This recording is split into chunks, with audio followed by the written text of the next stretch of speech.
간간이입니다. 오늘은 오랜만에 돌아온 키캡 콘텐츠! 키캡 요청 간간히 들어왔었는데 늦어져서 죄송합니다. 제가 옛날에 한글날 맞이 한글 자개 키캡을 만들었었는데요. 그 버전을 이번에 리메이크해서 한번 전체 키보드를 교체해봤습니다. 오늘은 특히 여러가지 자개 재료를 사용해서 제작한 디자인을 보여드리려고 하는데요. 그럼 바로 시작해볼까요? 짜잔! 이전에 작업했던 푸딩 키캡이 마지막으로 남아있는 저의 텐키리스 기계식 키보드입니다. 이렇게 보니 진짜 만든 지 오래되긴 했네요. 오늘은 또 제가 야심차게 준비한 키보드 키캡 필름지를 활용해서 제작해볼 거예요. 이거는 우리가 기본적으로 쓰는 키보드의 기호들과 글자들을 모두 프린팅한 스탠다드 버전이고요. 이게 이번에 한글날 컨셉으로 만든 한글날 에디션 버전! 한글이 알파벳보다 앞쪽에 표시되어 있고 모든 기능들이 한글을 사용해서 작성해 놓은 부분이 포인트예요. 이런 필름지는 그냥 사용해도 되긴 하는데 레진에 오래 담궈두면 가끔씩 잉크가 떨어지거나 번지는 경우가 있어서 투명 테이프로 한 번 더 코팅하고 사용하시는 것도 추천드립니다. 필름지에는 가능하면 키보드 배치대로 적어놔서 그냥 슉슉 잘라서 쓰시면 되니까 편하실 거예요. 자, 이제 오랜만에 등장하는 키캡 몰드! 키캡 몰드를 사용할 땐 위아래 구분을 잘 해주세요. 뭔가 옆면이 더 완만한 곡선인 부분이 아래쪽입니다. 저는 1단에 투명 UV 레진을 2mm 정도 높이만큼 부어주었습니다. 레진은 물점도를 사용했어요. 뒷부분 파츠도 지금 미리 채워놓고 있는데 굳이 안 이러셔도 괜찮습니다. 이따가 제가 다시 보여드릴게요. 도트봉 사용해서 아래쪽에 있는 기포들을 들어서 빼내어주고 미리 잘라둔 필름지들을 아래 눌러 넣어줍니다. 여러분 필름지 넣을 때는 좌우 반전해서 넣어주셔야 돼요. 위치는 자유롭게 해도 괜찮은데 저는 깔끔하게 하단으로 정했어요. 이제 UV 램프에 경화시킬 건데 한 번에 센 빛으로 경화시키면 UV 레진 특유의 수축 현상이 심하게 일어나니까 86W 램프에 99초 기능을 사용해서 약한 출력부터 강한 출력으로 경화시켜주세요.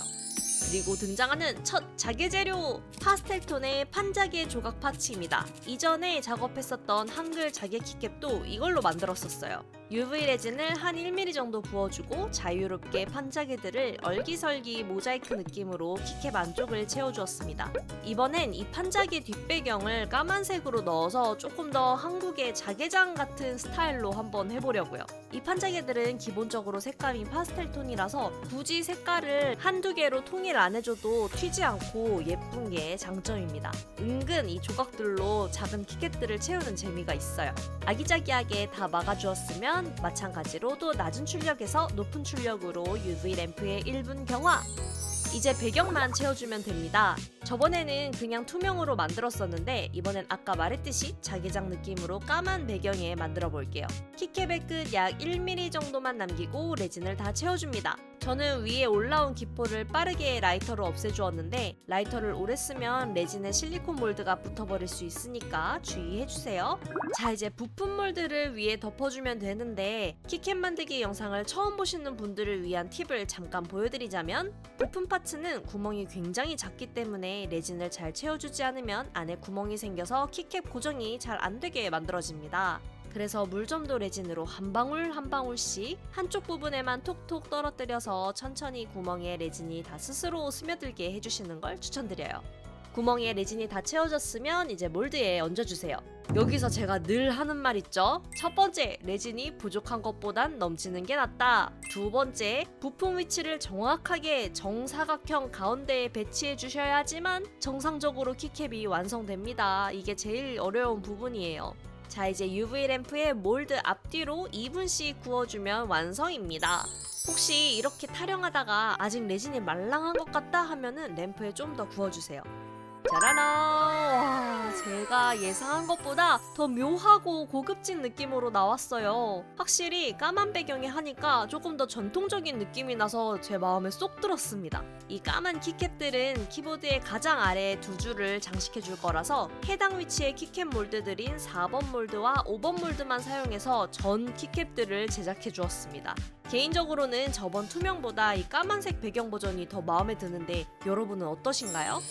아래쪽에는 제일 끝판왕인 스페이스가 있는 부분이라서 스페이스바와 쉬프트키도 후딱 만들고 가주겠습니다.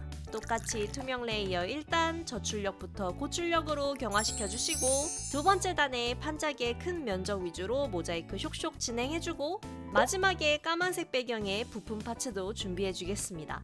개인적으로 스페이스바는 레진으로 만든 버전을 별로 안 좋아해요. 실패 확률이 높은 큰 크기이기도 하고 레진이 꽉 차 있다 보니까 일반 키캡보다 굉장히 무거워서 누르는데 손가락에 은근 힘이 많이 들어가거든요. 하지만 오늘은 미관을 위해서 스페이스바도 쇽쇽 작업해줍니다.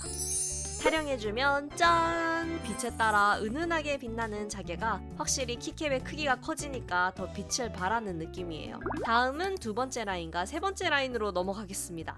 이번에는 이 리얼 자개 스티커를 사용해서 제작해 볼 거예요. 그나마 최근에 업데이트된 재료인데 파스텔 판자개보다 그 특유의 자개 오로라 빛깔이 엄청난 게 특징입니다. 이건 특히 이런 식으로 칼집이 자잘하게 나 있어서 원하는 모양으로 가위로 쉽게 잘라 사용할 수 있어요. 저는 이걸 키캡 모양 그대로 잘라서 배경에 꽉 채워보려고 해요. 키캡에 대고 그 모양 그대로 원래 스티커에 나 있는 칼집 결에 맞춰서 잘라줘도 괜찮고 아니면 이 결을 무시하고 그냥 깍둑 썰기에도 잘 잘리고 예쁩니다. 이거를 이렇게 수십 개 만들어 주시면 됩니다. 살짝 몰드보다 작게 잘라주시는 편을 추천드립니다. 아까와 마찬가지로 첫 번째 투명 레이어에는 필름지만 넣어서 경화시키고 두 번째 레이어도 레진 조금 넣은 다음 자개 스티커를 그대로 넣어줍니다. 이게 스티커라서 뒤에 있는 스티커 종이는 제거해도 괜찮은데 저는 굳이 제거 안 해주었어요. 이 상태로 몰드 앞뒤로 1분 경화! 마지막으로 3단 레이어 레진을 붓고 뒷부분 몰드를 올려서 경화시켜 주시기만 하면 됩니다. 참고로 굳이 2단 먼저 경화 안 시키고 바로 뒤에 레진을 올린 다음에 부품이랑 같이 경화시켜 버려도 괜찮아요. 하지만 꼭 몰드를 뒤집어서 몰드의 앞부분까지도 경화시킨 다음에 타령해주세요. 두근거리는 타령 시간! 와, 진짜 생각보다 너무 예쁜 거 있죠? 이렇게 간단한데 이렇게 예쁘다고? 그런 느낌이에요. 진짜 보석알 그 잡채 같았달까? 이거 진짜 너무 예쁩니다, 여러분. 파스텔 판자개는 조금 은은한 느낌이었는데 이거는 더 리얼하게 빛깔이 빛나서 너무 예뻤어요. 진짜 자개 보석 조각 같은 느낌? 마지막 제일 윗줄은 이 컬러 자객 조각을 사용해서 조금 더 모자이크 느낌으로 작업해 보려고요. 판자개 세트보다는 좀 더 자잘하게 잘린 조각돌들이에요. 이건 뒷배경에 이 펄 파우더를 사용해서 진주 느낌도 내보려고요. 똑같이 작업한 1단 레이어 위에 투명 레이어를 깔아주고 조각돌들을 느낌대로 조금씩 넣어주었습니다. 저는 두 가지 색깔 정도 부어서 믹스 매치해 주었어요.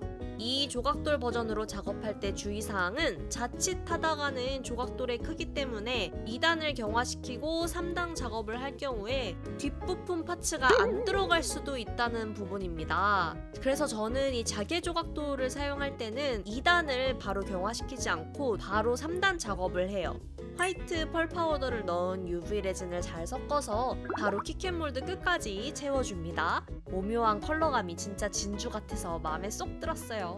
부품 파츠도 잘 배치하고 몰드 앞뒤로 특히 열심히 잘 경화시켜줍니다. 바로 타령해보면 짜잔! 앞에 작업했던 두 개의 자기 키캡과는 또 다른 느낌이 있죠? 이것도 자잘하게 오로라 빛깔이 보여서 또 다른 매력이 있어요. 화이트 펄 배경색도 튀지 않고 자연스럽네요. 네, 이거를 수십 개 반복해서 이렇게 많이 만들어주시면 됩니다. 진짜 힘들었는데 이렇게 모아보니까 뿌듯한 거 있죠? 여기서 끝은 아니죠? 키캡 찌꺼기들은 롱노즐을 사용해서 톡톡 떼어주면 쉽게 제거됩니다. 레진 가루가 덜 날리게 물티슈랑 주변에 물도 뿌려주고 작업해주었어요.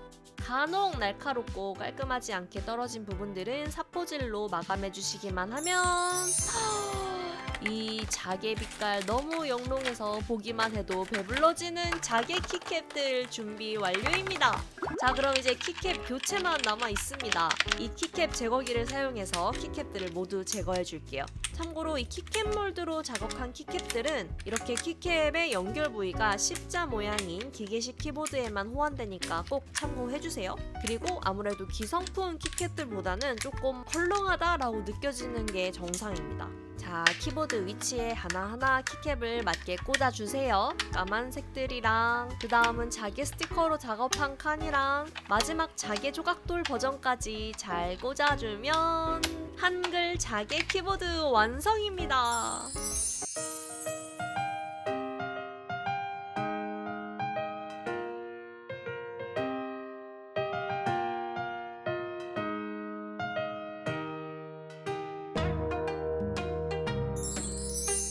여러분, 오늘은 한글날을 맞이해서 한글 자개 키보드를 전체 교체해 봤는데요. 저는 여러 재료 버전을 보여드리느라고 조금 통일감이 없어 보이긴 하지만 빛에 따라 반짝반짝 빛나는 게 너무 마음에 들었습니다. 특히 이 까만색 버전은 이거 하나만으로 전체 다 키보드 교체하면 진짜 고급지고 예쁠 것 같지 않나요?